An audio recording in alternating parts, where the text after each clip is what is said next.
are back. It's the second hour. Recall after recall. Here we go again. If you guys have not heard, once again, Moreno Valley is faced with silly season and recalls after recalls. I'm joined by Sean Fortine, and I'm Donovan Sadiq. This is the Hot Seat Radio Show. So, Sean, how was your holiday? Everything was good? Yeah, it was pretty good. Pretty good. Did you give me presents, or you like me, just got sick and just toughed it out? I got a few things. Nothing big, but it's nice. Nice, good. Yeah, that's good. So let's get to the topic at hand. Recall after recall. What have you heard?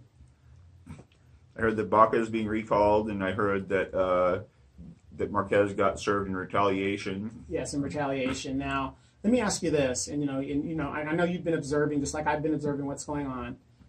Why would anybody recall Victoria Baca? I mean, I know why they should recall her, but who's behind her recall? I'm not 100% sure. I've heard that Scott Hevern had something to do with it, but I'm not 100. But I don't know if that's a fact. Right, and Scott's a good friend of ours and like that, and we're not trying to throw him under the bus. I'm just saying that's what I've heard. I wouldn't be surprised if he did, but I do not know that for a fact. I don't think individually he did it as a person. Scott is a member of the Democratic Club in Moreno Valley. Mm-hmm. What I've heard is that Radine Ayers has raised her head again, and she was the one that initially did the first recall. Mm-hmm. Now, what have I said about these people in all these recalls and all this political shenanigans that have been going on in Moreno Valley? All these people came here together. Mm-hmm. Victoria Baca and Radine Ayers used to be in the same club, and then Victoria Baca got greedy, wanted to break off because Radine was pimping out everybody in the club, and Victoria was like, well, I'll go form my own club and do what I have to do over here. This is my opinion. And so these people all came together, and just like people and friends, you fight, you break up, you get back together, you fight, over the years. So these are all the same people, and that's what I said when I ran in the first recall. Scott himself is a member of the Democratic Club. Now, this is me looking at it. If Scott's a member of the Democratic Club, what are the chances that it's the Democratic Club once again behind the recall of Victoria Baca? Pretty good. And that's what I think is the culprit. Yeah, I mean, if Radine Ayers is running the whole thing, I have concerns about how it'll go. I mean, if Scott's behind the whole thing, as much as we fight like cats and dogs in public, he is pretty sharp, and I think he could do it. Oh yeah, absolutely. But I think more so he's doing it as an entity, because as a person by himself, he has too much going on to have to mastermind that. Because think about what entails in a recall. Now, these people are all in their late 50s, early 60s. I think Radine's 104. I'm not sure. But to do a recall, that's a lot of footwork, a lot of signatures and things like that. And when all this stuff was busting out, I got nothing but emails and all kinds of stuff was coming at me like, oh my God, what are you going to do? Are you going to help out? Whatever. Now, here's my question when it comes to a recall. If you're going to do a recall, you damn sure better have an acceptable candidate to replace the person you're trying to get rid of. So I don't know who they have in mind. I hope it's not Jerry Mercado, because if Jerry Mercado attaches himself to this recall, the Edowitz, and don't get me wrong, don't be afraid about the Edowitz or whatever's going on, but he doesn't want to attach himself to the Democratic Club. That's all I'm saying. Don't attach yourself to that, because what's going to happen is exactly what happened when LaDonna got bounced out of the seat. Well, how did Victoria Baca come back? I'm not a criminal. I'm not a bank robber. I was never convicted of anything. LaDonna is part of the Democratic Club in Moreno Valley, and that's what they use. And I'm not trying to throw LaDonna under the bus. What I'm trying to say is this is how it backfires. And people say, people that aren't informed say, oh, yeah, you stole her seat. You did this, you did that. So. I don't know. With Jemison versus Baca, I mean, that was going to be a tough call. You've got one person who can't use funds properly, and then you've got another one that's only looking out for illegal aliens and is willing to get arrested trying to protect illegal alien drunk drivers. Exactly. So So when all these emails were coming to me, people were like, oh, can you, are you going to support this? Are you, are you involved in this? Donovan Sadiq is not involved in no recalls. Now, I haven't touched it either. Yeah. Number two, I do not have the stamina to do it again. I was out there, me and Aja Smith, you were out there too. Yeah. We did a whole summer and put it out there and it put it on us. And so I'm kind of laughing because these people they're older than I am. And if I am not in a condition to walk and get signatures, I don't think they are either. And I don't think Victoria Baca is bothered by it. Even though she's highly unpopular, I think it's going to take more because people are tired of recalls. And another thing is going to happen that's going to come out, thanks to Evan Moron, who's a piece of shit, is they're going to go back and say they're trying to steal her seat. They're trying to uplift your vote. And that's going to galvanize people to get behind Victoria Baca as a martyr. The people that voted for her. Yeah, but it's not her seat. Right, exactly. It's the voters. It's District 1's. It's the District 1 voters' seat. If the District 1 voters are pissed off enough to get rid of her, then that's their business. Right. And see, if the District 1 voters are sick of her, then they have every right to get rid of her and put someone in their seat that they want. No, absolutely. I mean, you could recall somebody over a tuna fish sandwich, but my point is, for her to come back in the way she did, that shows you that District 1 is all screwed up. They don't even care. I think the apathy in District 1 is just like, whatever. Yeah. So. Well, the first time she got in that seat, she did absolutely nothing, even though the area was still struggling from the economic depression. There was still conservatively 14% unemployment rate, and she did absolutely nothing. And then so that's a big reason why she was recalled. And then LaDonna jumps in, talked a good talk, but didn't really. She couldn't do anything without me telling her what she needs to do. Yeah, now Victoria Baca is back, and she's still doing absolutely nothing for this district. As a matter of fact, she's working as the Inland Empire campaign manager of Zaragoza for governor.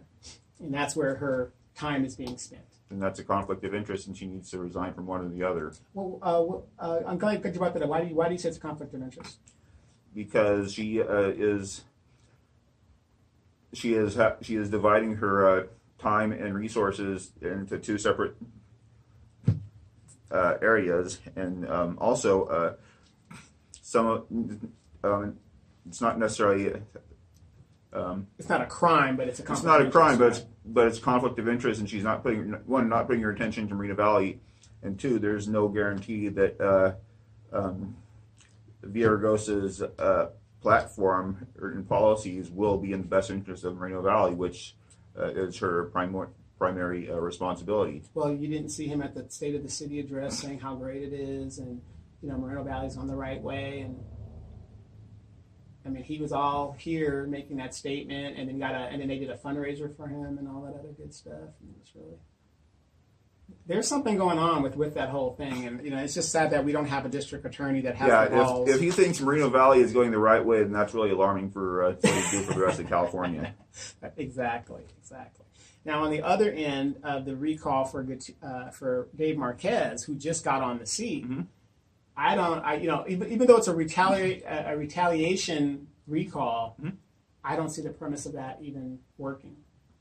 Well, for his district, it's the voters' choice. It's just like it's the voters' seat in district.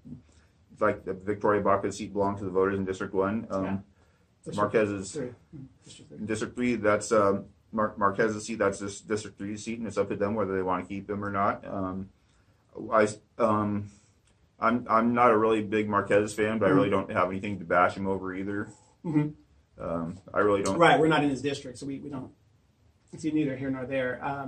But here's another caveat for those that don't know. You got to really know these politicians and these politics. And I was telling everybody in the first hour, I'm going to start doing a promo called The Candidates, where I'm going to do an expose on each individual candidate, and giving the pros and the cons as I see it.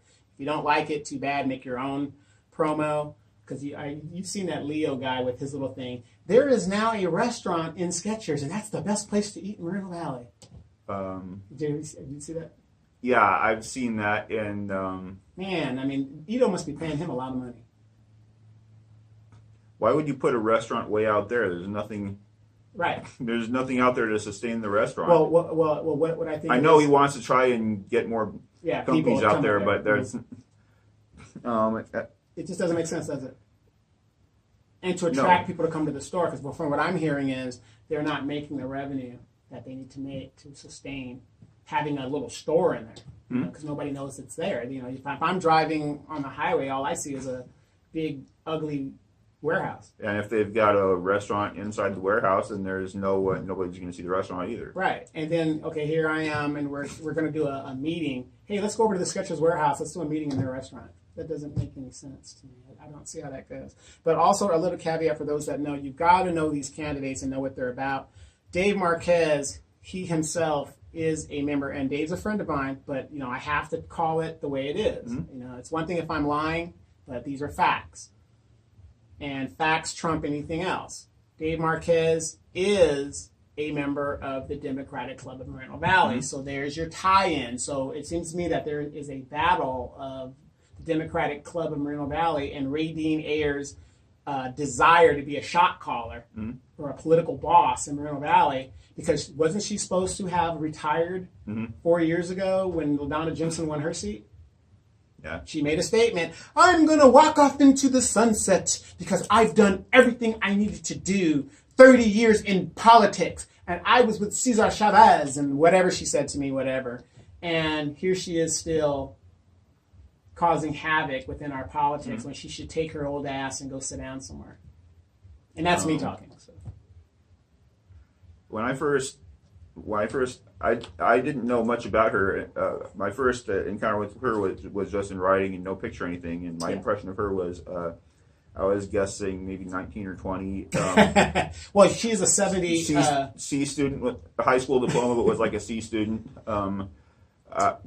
She really when I got into debates with her, she really wasn't any trouble to win against. So I was when you said that she was 70 and she had all this experience in the political arena, that just didn't really compute. It doesn't compute, because when I got it, you know, and she's telling me all her accomplishments. When I ran, she jumped on me and said I wasn't a veteran, and I photoshopped my boot camp picture and all this other stuff.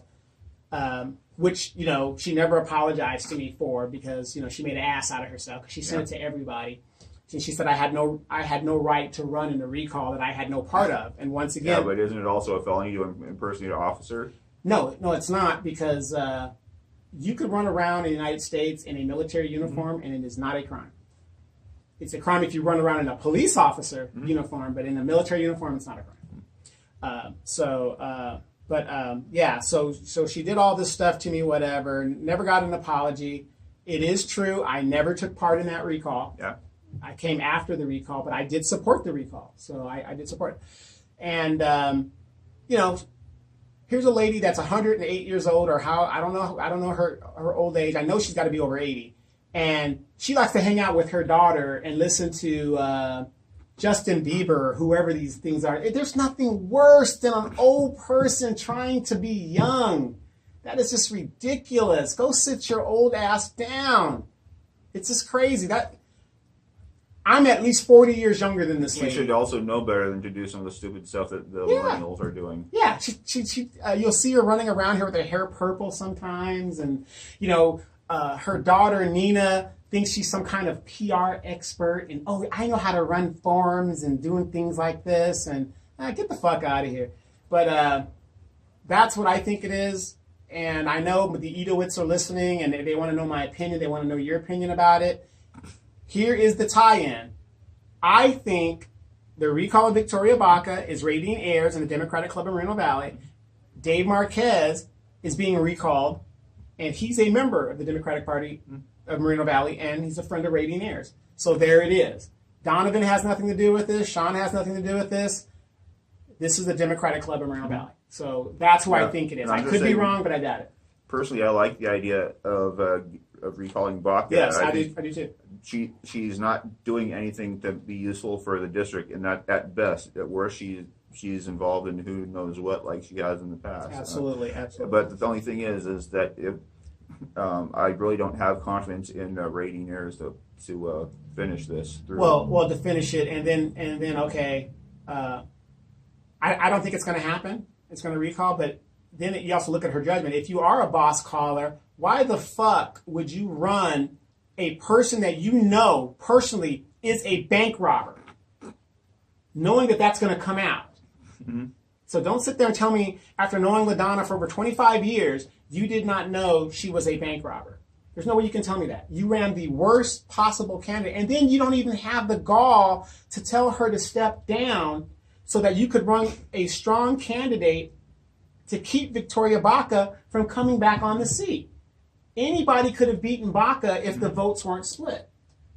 And again, if Jerry Mercado's out there listening, I hope you do not attach yourself to the Democratic club. And if you're going to run on your own in a recall as a candidate, and I definitely will support you.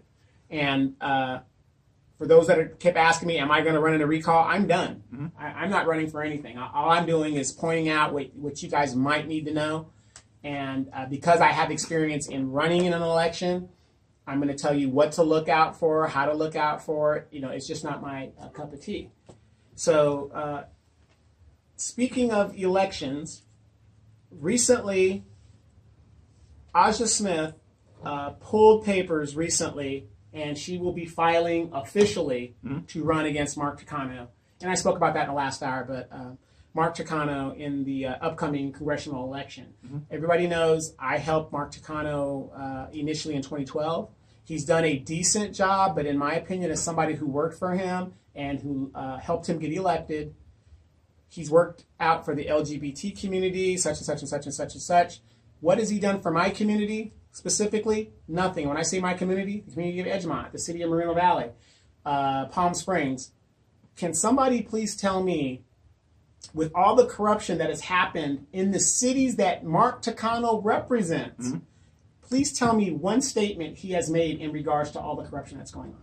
He's avoided it. Exactly. And then anybody that is seen taking a picture with Victoria Baca or taking money from Ito and the like, you're a tainted person. So basically, I don't have a problem with Mark Takano personally, but I've got to call it the way it is. I don't believe in professional politicians.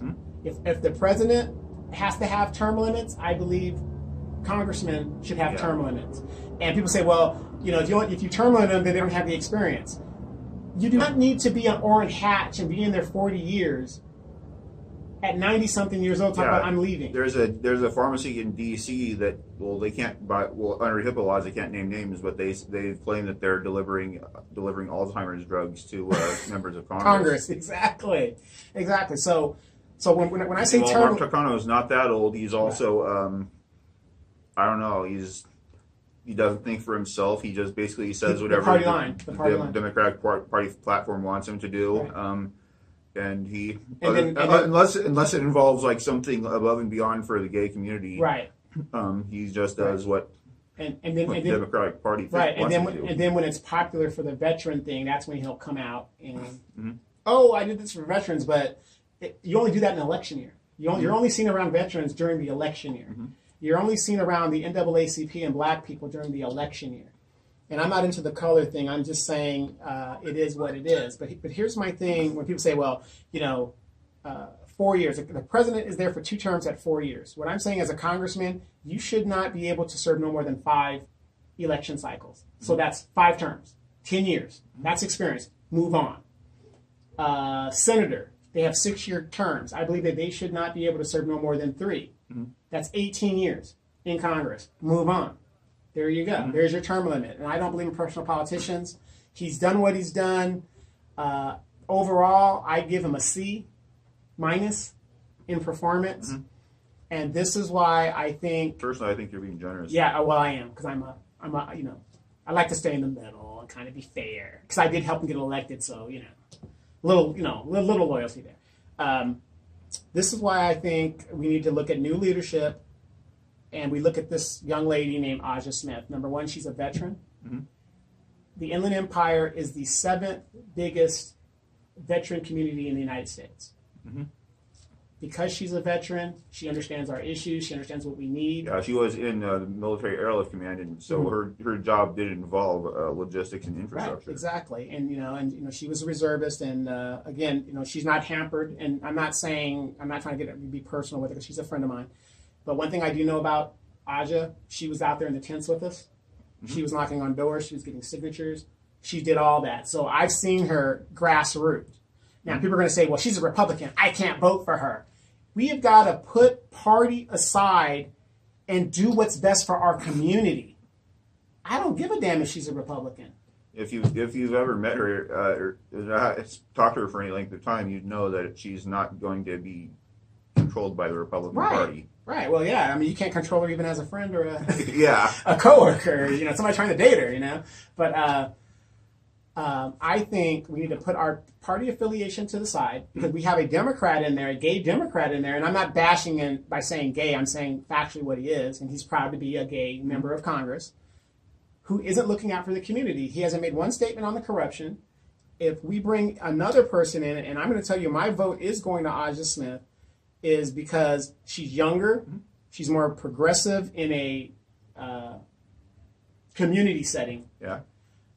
And she lives in the city that I live in, which is a plus for me. So I have a very vested interest in that because as the corruption is happening here, it's going to affect her. And then as a congressional person, she's living in our district. That's going to bring special interest to us in the city here and in the Inland Empire as a whole. Yeah, and also talking to her, she's already openly said, statements she's made show that she's not going to just toe the party line. She believes in a lot bigger social safety net than a lot of some of the more Midwestern conservatives do. I mean, she doesn't want to mess with Social Security. She doesn't want to mess with Medi-Cal or Medicare. She wants to leave the safety net programs in place that would, and also those programs will heavily affect Moreno Valley. Yes. Absolutely. So she's not going to do anything that's going to upset the safety net for Moreno Valley, but she is going to work hard to bring in the benefits of capitalism. Benefits of capitalism, and also, and if anything, she's going to improve the safety nets from the input of the people in the city. I mean, okay, you're going to have a congressman that lives right a couple of blocks from where you live, and you can live. Now, I'm not saying you can actually do this, but she's going to be in the community. So you can go to her and say, hey, I got this problem, or, whatever, or her staff, however she sets it up. But it's going to be a win-win for us, and it's going to be a historic vote. So if you want to be a part of history, please vote Aja Smith. Yeah, because, Mark Conaway, he lives in Palm Springs, probably in some upscale neighborhood with a lot of the gay community. Right. Aja is somewhere down near the border of District 3 and District 4. I'm not exactly sure. She's in the 4th District, Yeah, so she's right in the middle of apparently she has a decent house by Moreno Valley standards, but she sees what's going on all around her. And she's a very humble person. A lot of history. She's very intelligent, educated wise, and I'm going to say this. Like I said, I have a vested interest in her being elected. We as a community have to put our party affiliations to the side and think about what is best for our community. With all this corruption going on, let's say this. Let's put our party affiliation to the side until we can fight this corruption. And people are saying, well, what corruption? If you believe Highland Fairview and their influence in our politics is a problem, then it's a problem. Corruption in Palm Springs. There's corruption in Beaumont. There was corruption. Riverside has an ethics problem that's going on right now. There's all kinds of things, and Mark Takano has been silent. I don't think Aja Smith is going to be silent with that. She's going to give us a statement. She's going to tell us, I'm very disappointed. And then we have a base that is our biggest employer right now. Takano's ignored it. Totally ignored it. And if things keep going on and the encroachment keeps on happening in that base, we're going to be on the BRAC list. Now, does Mark Takano know anything about BRAC in the military? No. But Aja Smith does. So... Baca has tried to scuttle the JPA. Takano has ignored the base. Unless it's ribbon cutting time. Then he shows up. And if you want to stick with the Highland Fairview candidates, just look what's going on in Inyo County and Tulare. Yes. Oh my Ever God. since that Tulare hospital closed, it's had like a ripple effect that's impacted the whole region, because now you don't have like doctors and nurses that make good money coming into the area and spending it on their lunch breaks or whatever. Mm-hmm.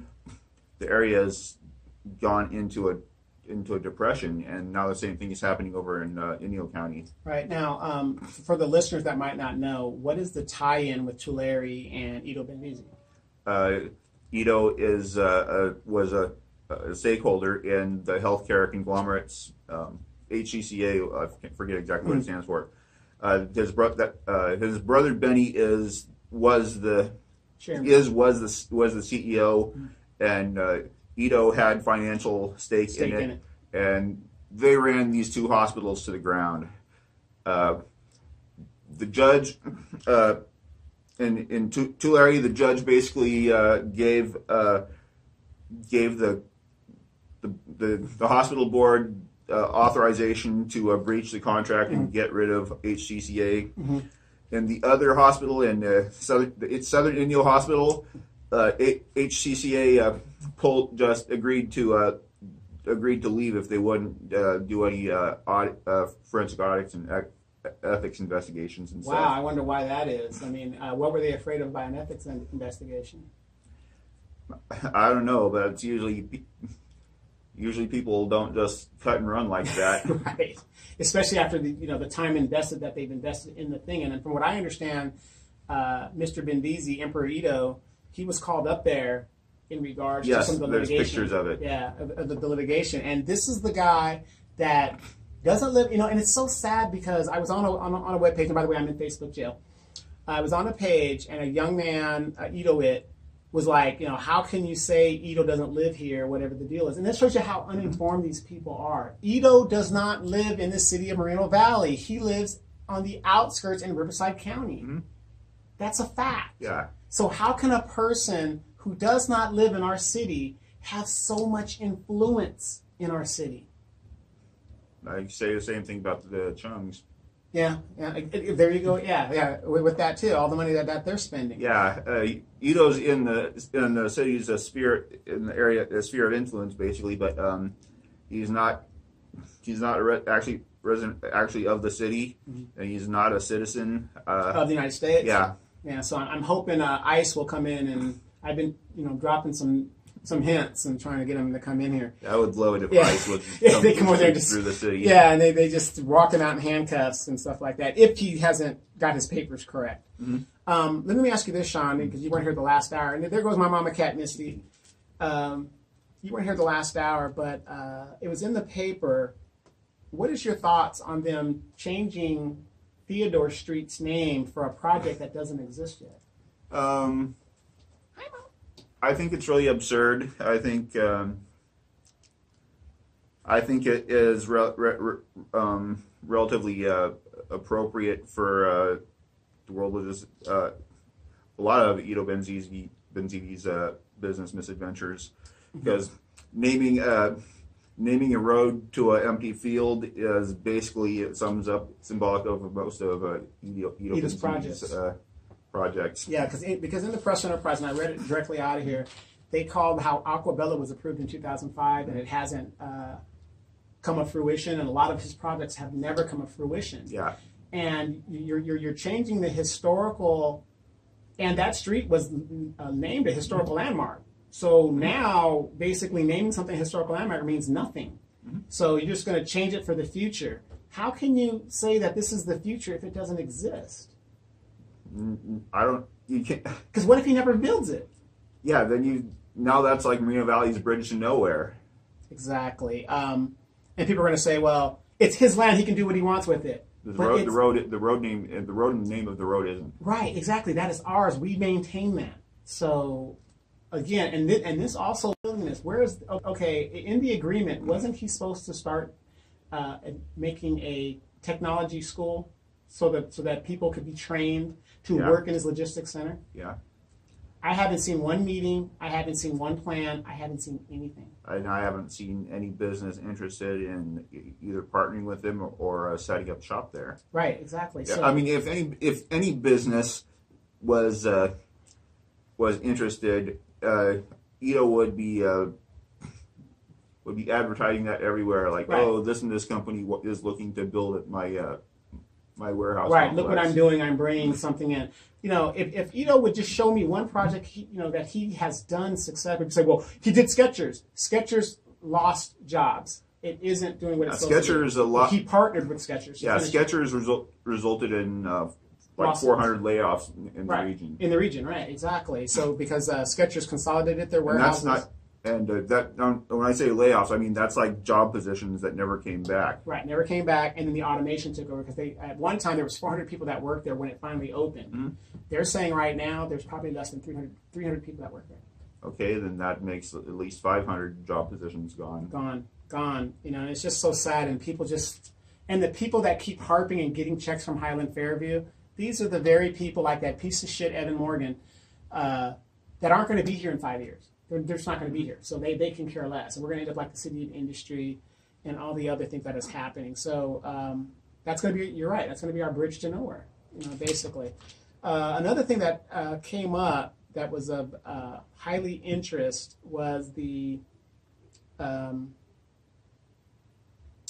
Wall Street Journal paper. Mm-hmm.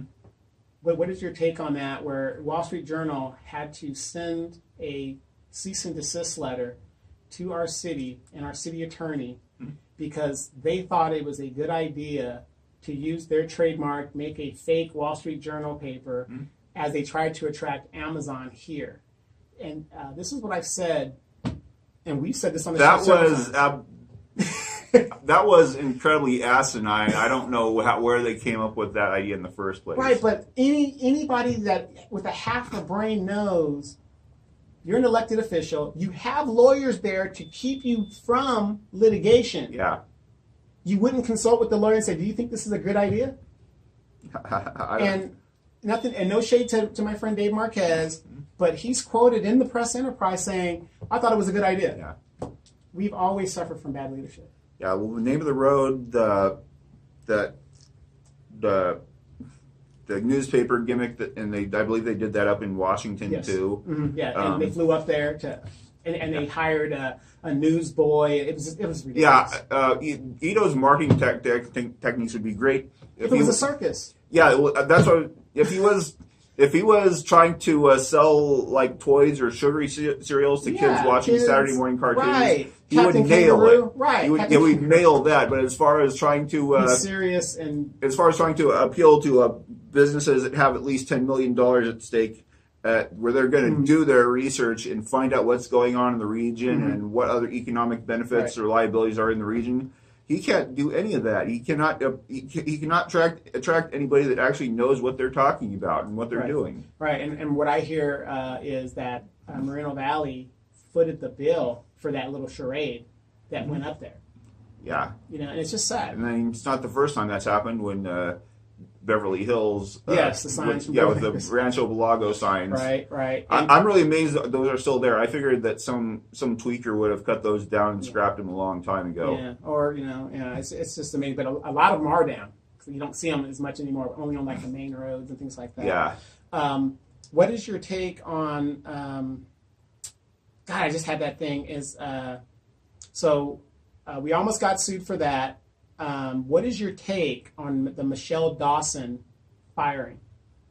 I think there was something up with that. Because why would you give her an extension and then the next month fire her? There's something really crooked there. With the golden parachute. Yeah, they gave her a bigger salary and a bigger golden parachute, and then they fired her. Right. I'm trying. We're paying for this. I kind of suspect that may fall under a felony misappropriation of public funds. And then here's the thing: the only people that knew about it at the time was the 3-0 Club, because a special meeting was held. Dave Marquez didn't know anything about it. I'm not sure about Jeffrey Guybo, but if there's anything dirty about that, they can be prosecuted at any time for the rest of their lives. I just don't get it. Number one, Michelle Dawson was in over her head to begin with. She sucked. So to give her an extension and a bonus in money, and then the next month turn around, and then this is my speculation. I think they gave her the parachute, said, "Look, we're going to get rid of you, but when we get rid of you, you're to remain silent. And we haven't heard anything. And then nothing against Tom DeSantis. Me and him were then that's still misappropriation of funds. Right. You've got bribery and may even fall under racketeering. Right, exactly. And nothing against Tom DeSantis. We were in the Air Force together. We were both stationed at March Air Force Base together. But he does have a history of being run out of places. I mean, he ran out of Riverside under auspicious situation, and now he's elevated to the city manager's job under mysterious circumstances here. And I just don't understand.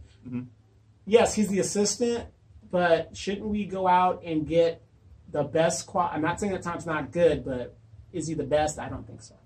So I don't know. But at this rate, who would want to? Come to the the only people that would come to Marina Valley are people that are looking to get a golden parachute. Right, and roll out of here. And like I said, I think the story's going to get deeper and deeper. It's going to get worse and worse. I'm going to advise you guys. The Dark Knight is looking over the city. That is Gordon Tucker, MV Gordy, and he has not gone away. He's been sick. I've been sick. Everybody's been sick. So do not think that we're not watching and looking at what's going on. But if you want to know what the history of what's been happening, I believe Gordon's page is still up. So you can still go to mvgordy.com. You can read all about it. I think he's doing some updates in there as well.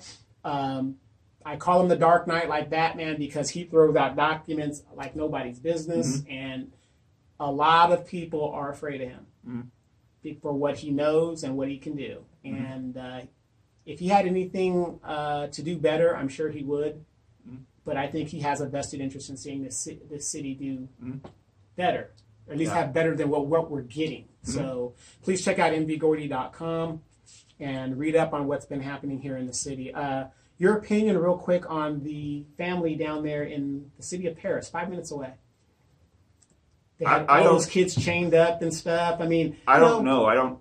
No. I mean, yeah, you heard about it, right? Yeah, I've heard about it, and I don't.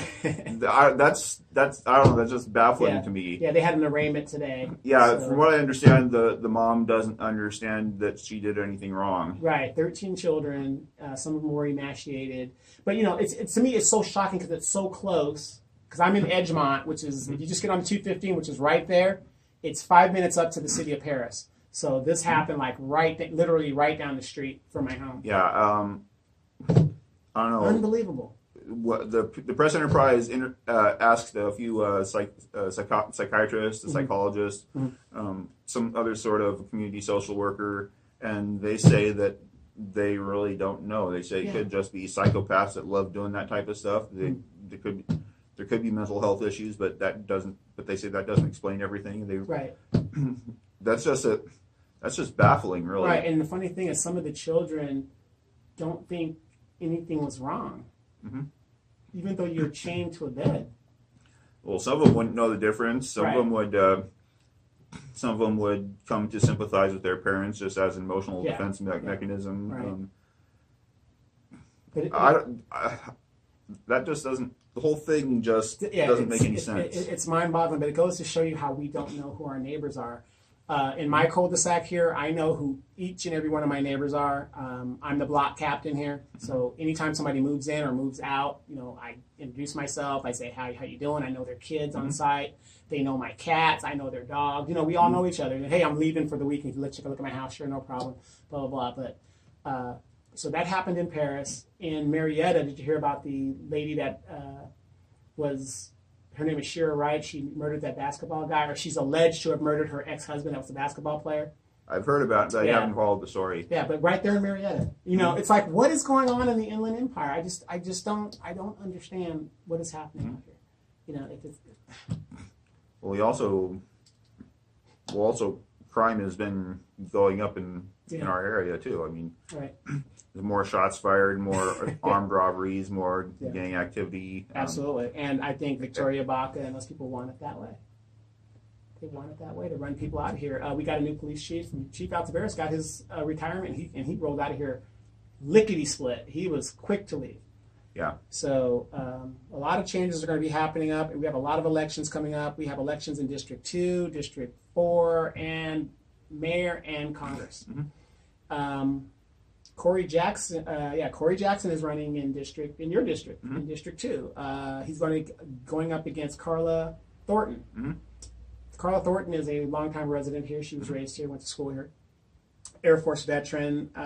We don't know all the candidates yet, but in your district right now, do you have a front runner that you're kind of leaning toward, or are you just going to keep that secret to get to the ballot? I'm not going to keep it secret, but I'll say more when I have better knowledge of who all the candidates are going to be and what they're going to do. Okay, great. And, of course, people have asked, are we going to be doing some forums? We are going to put on some forums for some of these candidates so we can see who they are. Don't be surprised if Highland Fairview candidates don't show up. Mm-hmm. But I'm going to say this. If a recall is successful in District 1, I am hoping that we can all get behind one candidate. Mm-hmm. I would hope in your district you have 2 great candidates are running. However, if it was up to me, I would go with Carla Thornton, even though I know Corey's a good friend of mine, but he had his chance and he walked away. Mm-hmm. He's a great guy, but that's the problem. I still don't know why he didn't do a recount. Yeah, recount. But in that last election he was and that's a fatal mistake, not to have done that. And now you have 2 great candidates that can split that vote, which is what Highland Fairview wants. So I can't tell anybody what to do, but I would hope Corey would see the bigger picture and say, hey, let's get behind this one person, use his resources for that. But of course, everybody's egotistical and think that they're the best candidate, because if I was like that and there's a recall here, I would jump in this recall. But when you run too many times, you become a running joke. And it's obvious that Highland Fairview has too much money and we have too few educated voters here in District 1 to where 10 people are living in a house and they're all voting, and they can't explain that. So, it's easy to do that, and people are willing to run and split the vote because Highland Fairview is giving them a check. And nobody's checking to see who's voting in the first place. Right, exactly. So, that's going to be a tough race in District 2. District 1, if we want to beat Highland Fairview and their employees, we have to get by a consensus candidate, one consensus candidate, and that's how we should do it. Yeah. And lately, this is one of the rare instances where I would like to know what's going on in Evan Morgan's head, where yes, what his big deal is with freaking out over the whole recall and everyone who supports it. He's gone ballistic more than even Victoria Baca's supporters have. Right, exactly, and and it shows you how stupid he is. He's doing it on social media, to which he is a school board member, and he represents the school board. So when he's freaking out, that's the school board freaking out. Yeah, well, he's in my district, so that becomes my problem. Yeah, and there you go. For mayor, the rumor is they're going to try to run Denise Fleming again for mayor, and she is a member of the Democratic Club, backed by Radine, and this woman, Radine will back any feminist. As long as you're a feminist and you're a woman, Radine will back you. And you're going to do her bidding. So that's the rumor. I don't know if that's true. But people ask me, well, if you had a choice between her and Gutierrez, who would you vote for? I would vote for Gutierrez. Because I'd rather deal with the devil I know versus the one I don't know. But I already know who Denise Fleming is, and I'm telling you, she's unethical. So to get her, I think, would be worse than what we already have. So I'm hoping we have a better somebody to run against for mayor. That's almost like whether you want, choosing whether you want to die from malaria or Ebola. Yeah, that's it. And as for Congress, the only problem I see Aja having is financial. So we're going to put up on the screen, and we're going to put that up. If you're willing to donate and volunteer and get the word out for Aja, I'm going to do everything that I can do to help her. But Mark Takano has $250,000 war chest. So she's behind the 8 ball in regards to that. And you can never have enough money to beat the Democratic machine, because that's who's going to be backing Mark Takano. So, yeah. So that's what we're doing this week. The hot seat, we are back in full force. We've been on hiatus, but now we are back. We're going to be back every week, and we're going to be giving it to you straight. This has been Donovan Sadiq. Sean Fortine, who is on the right. And speaking of your boy Trump, they just said, what did I tell you? It's about money laundering? They said they found some stuff that kind of goes to the money laundering. No, they've been saying that a lot. It's not about collusion. It's about the money laundering. Because if he couldn't borrow from the banks of the United States, where's he getting his money to build these golf courses and stuff? You got to have money to do that. And then that property that was worth like $30 million that Russian oligarch gave him $150 million for it. That's textbook money laundering right there. But we'll see. It's just speculation, but they said I don't know. This has been the Hot Seat Radio Show. We'll see you guys again next week.